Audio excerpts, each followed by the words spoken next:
Assalamualaikum warahmatullahi wabarakatuh. Apa kabar sobat sekalian? Semoga baik-baik saja. Jumpa lagi di channel Delco. Kali ini kita akan membahas info kesehatan yang ada di sekitar kita, yaitu terkait COVID-19 yang ngegas lagi ya. Dan diduga ini gegara Omicron atau subvarian XBB, dan ini merupakan gabungan dari XBC, dan XBC itu gabungan dari Omicron dan juga Delta ya. Dan ini sempat ngegas lagi untuk beberapa minggu kali ini, dan apakah ini perlu ada booster kedua, itu yang akan kita bahas kali ini ya. Itu yang juga dilansir oleh detikhealth.com. langsung saja kita baca dan kita ulas. Tapi sebelumnya, bagi Anda yang ingin mencoba produk herbal kami, yaitu madu hutan ya, silakan ya. Variannya banyak, diantaranya madu hutan Rio ya, madu hutan putih, dan madu hutan Flores dan lain sebagainya ya. Link pembelian ada di deskripsi, atau bisa kunjungi toko online kami di Elgo, di Tokopedia atau Shopee. Langsung kita baca dan kita ulas ya. Detik Health, COVID-19 naik diduga gegara Omicron XBB, warga bakal disuntik booster kedua. Jakarta, kasus COVID-19 di RI meningkat lagi dalam beberapa waktu terakhir. Beredar dugaan kenaikan COVID-19 di RI kali ini dipicu oleh merebaknya subvarian Omicron XBB. Mengingat proteksi vaksin COVID-19 menurun dalam waktu 6 bulan setelah suntikan terakhir, akankah warga non-nakes disuntik booster kedua alias vaksin COVID-19 dosis keempat?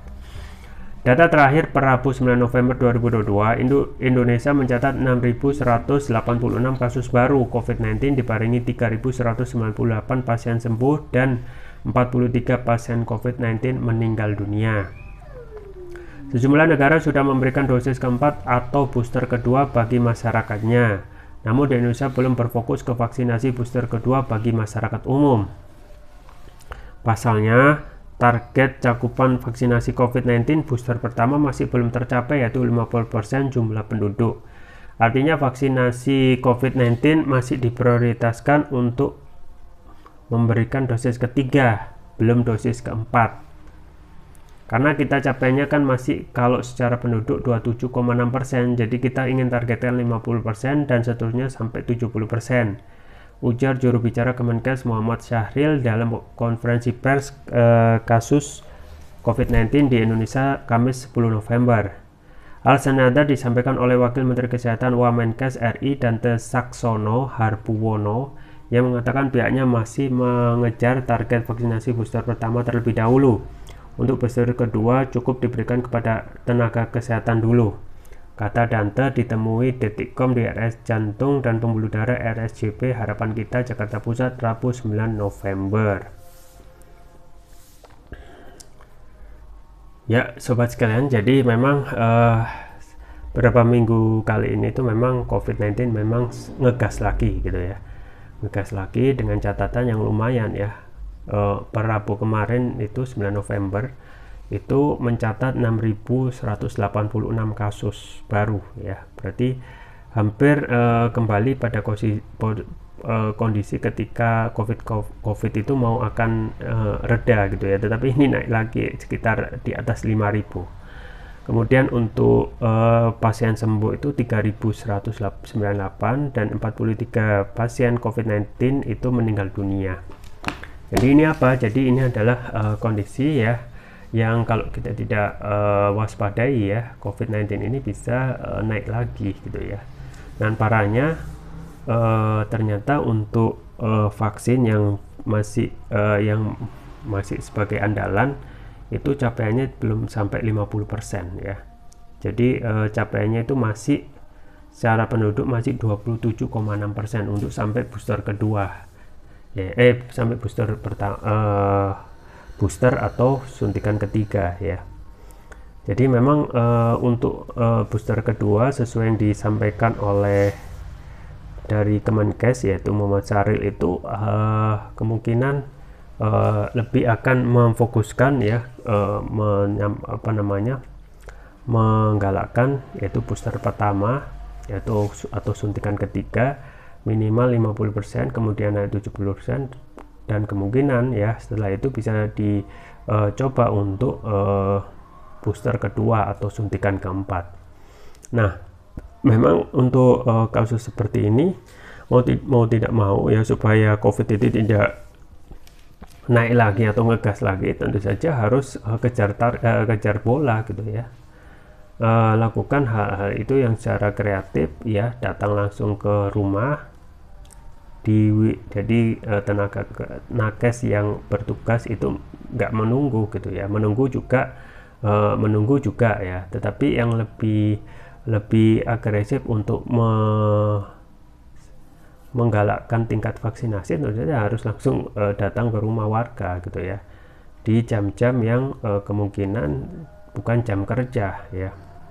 Nah, ini memang susahnya kita di wilayah yang begitu luas ya, begitu padat, tetapi jumlah ataupun kesadaran untuk vaksin COVID ataupun booster pertama ini belum sepenuhnya ya mempunyai nilai kuantitatif yang memuaskan. Nah, ini juga menjadi tantangan bagi Kemenkes, apakah akan stay dengan kondisi saat ini dengan jumlah orang yang divaksinasi dan tidak nambah-nambah, ataupun memberikan ya langkah-langkah yang kreatif ya dengan mengejar target dengan datang bola gitu ya. Nah, kalau seperti itu kan kemungkinan peningkatan jumlah orang yang akan di booster nanti juga meningkat lagi ya. Kemudian juga bisa didatangi tidak hanya di rumah tetapi di ruang kerja ataupun ruang-ruang umum yang memang itu belum ada ataupun tingkat vaksinasinya untuk booster pertama itu masih kurang gitu ya. Nah, memang sampai sejauh ini ya kita tidak bisa memungkiri ya, dengan adanya subvarian COVID yaitu subvarian Omicron XBB ini memang ini ya penyebabnya yang sampai ngegas gitu ya. Kalau kita lihat di luar negeri itu booster sudah 2 kali, artinya memang kesadaran orang di luar itu ya atau negara maju lah ya, itu lebih baik daripada di sini gitu ya. Makanya memang kita melihat ya, mau tidak mau hal yang harus dilakukan itu adalah kesadaran individu untuk benar-benar menjaga ya. Dan untuk penularan itu memang kita tidak bisa memungkiri ya, itu juga disumbang dari para ya orang yang melakukan perjalanan dari luar negeri gitu ya, karena secara ini subvarian ini mayoritas dari luar negeri. Dan untuk pembatasan kita ya untuk yang sudah ataupun datang dari luar negeri itu ya, kita lihat belum benar-benar efektif ya. Makanya hal yang paling bisa kita lakukan saat ini adalah memproteksi ya, minimal ya setiap individu ya untuk tidak ataupun pola hidup sehat ya. Nah, saya juga terus merekomendasikan produk kesehatan yang tentu saja manfaatnya banyak ya untuk meningkatkan imunitas tubuh ya, termasuk juga untuk mengatasi ya faktor-faktor yang bisa COVID itu naik, termasuk dari gejala-gejala umum ya, dengan produk kesehatan propolis ya. Propolis yang saya rekomendasikan adalah ini ya, Turkish Propolis Rupiah, karena ini adalah produk premium ya, sudah memakai teknologi nano. Dan kita ketahui teknologi nano itu manfaatnya ya dapat meningkatkan kelarutan dan penyerapan oleh tubuh, artinya dapat mempercepat penyembuhan terhadap penyakit. Kemudian untuk manfaatnya ya lebih spesifik, antara lain dapat mengatasi penyakit non medis ya, penyakit kolesterol ya, asam urat, diabetes, stroke ya, tumor, mah, kanker ginjal ya, amandel, jantung, paru-paru ya, dan lain sebagainya. Jadi ini memang hampir mampu mengatasi berbagai macam penyakit. Kemudian untuk varian kedua yang juga penting ya saya rekomendasikan adalah yang biru, adalah Turkish Propolis Rupiah Brain. Ini manfaatnya untuk memberikan nutrisi pada otak, meningkatkan konsentrasi, membantu pemulihan stroke ya, membantu proses pertumbuhan pada anak dan remaja, meningkatkan stamina, mengatasi gangguan migrain, mengatasi keluhan vertigo, mengatasi sering sakit kepala, stres, kepala pening ya, meningkatkan kecerdasan pada anak dan remaja, sekaligus memudahkan mereka menghafal pelajaran. Dan juga menutrisi otak orang dewasa yang suka lupa atau pikun.